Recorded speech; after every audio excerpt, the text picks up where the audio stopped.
Hey, what is going on, Road Trippers?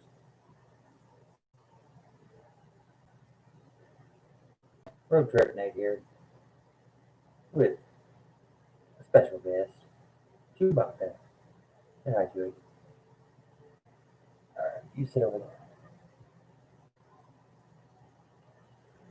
Tonight, as the caption said,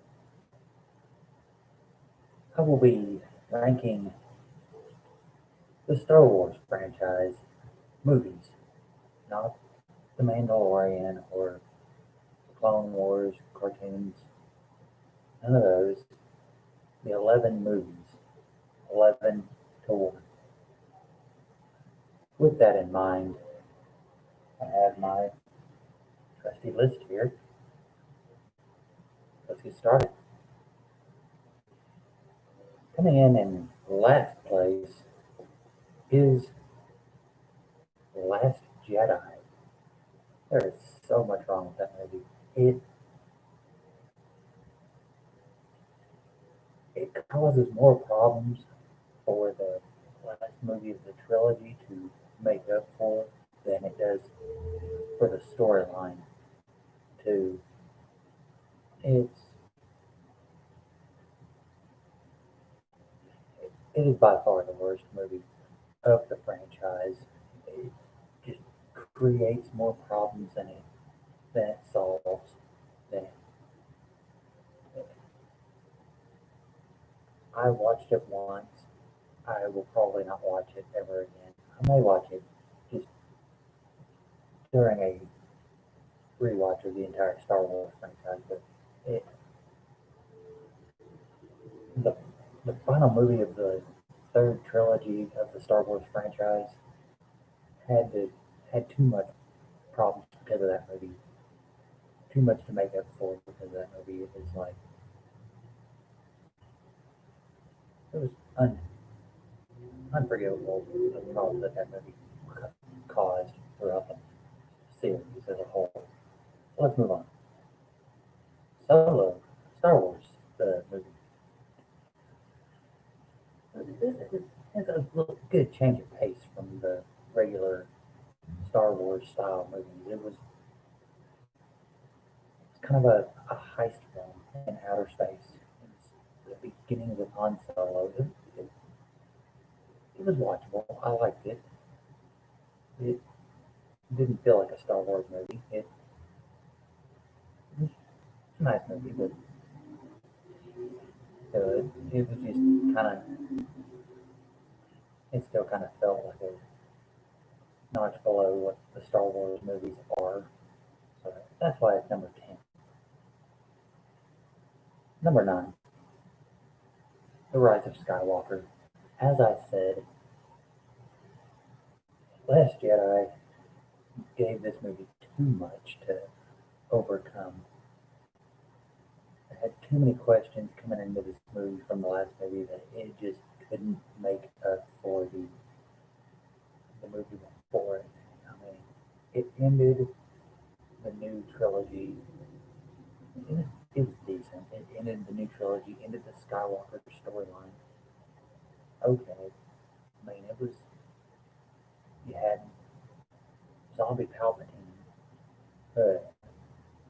on this remote planet, and Ray and Ben Solo's somehow mental connection. It was just like it was just too much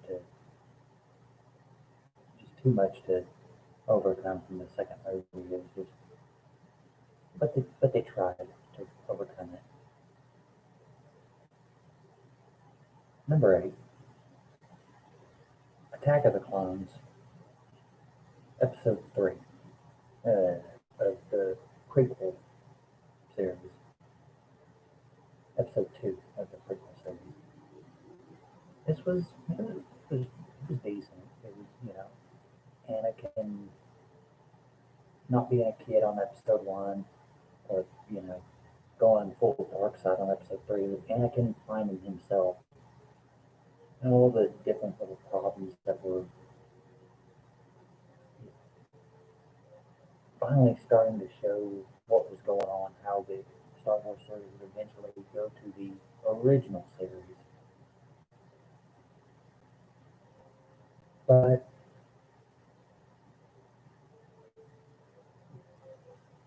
and with the clones, the start of the Clone War,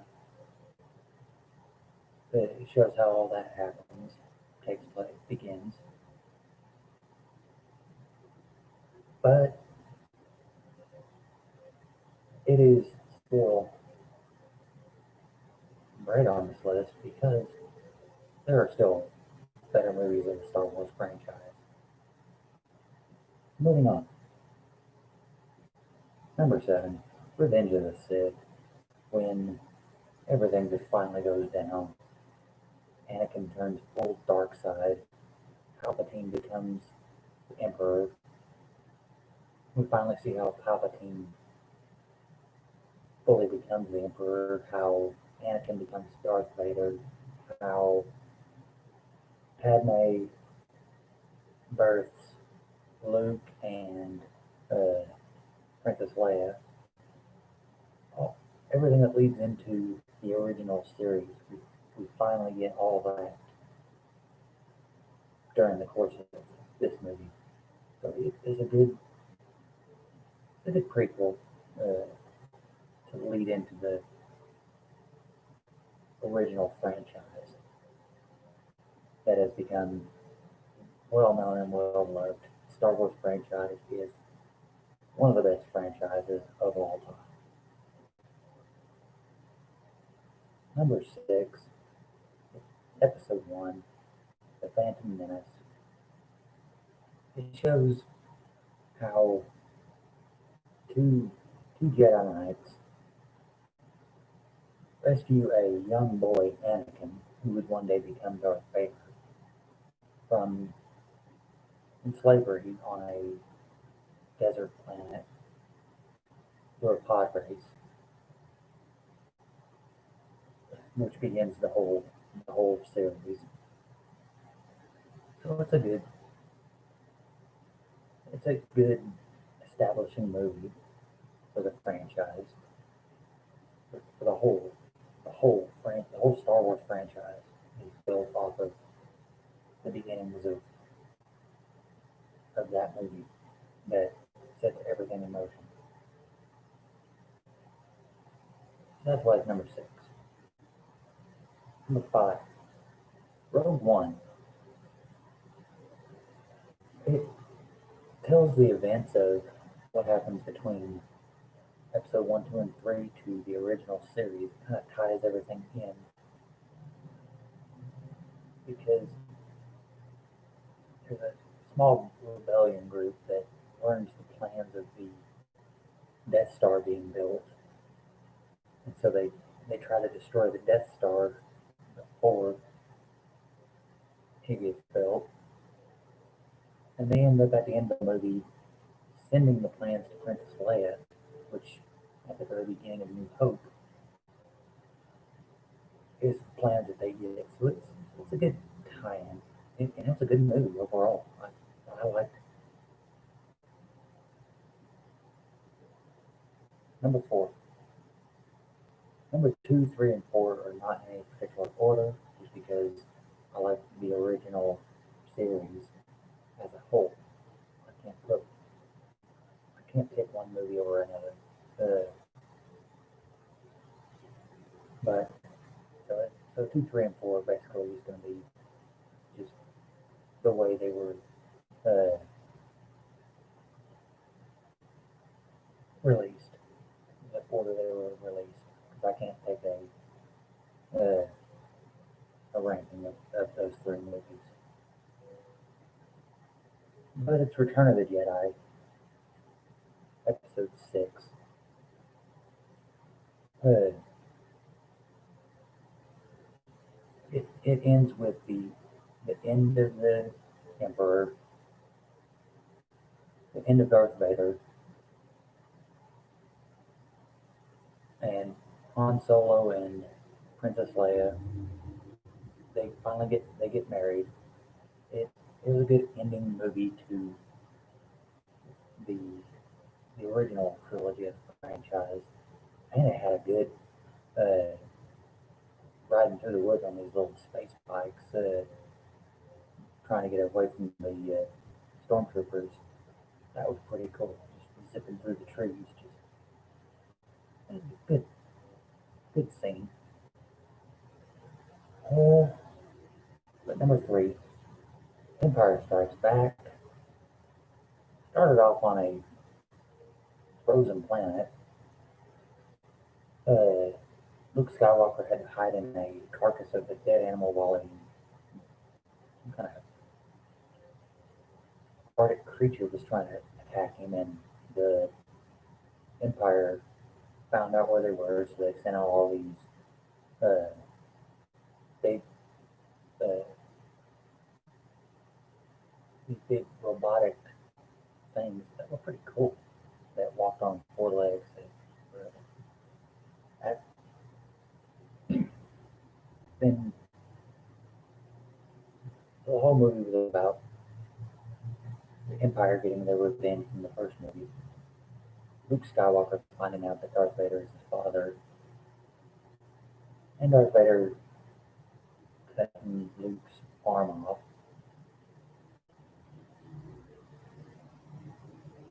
It was a good movie.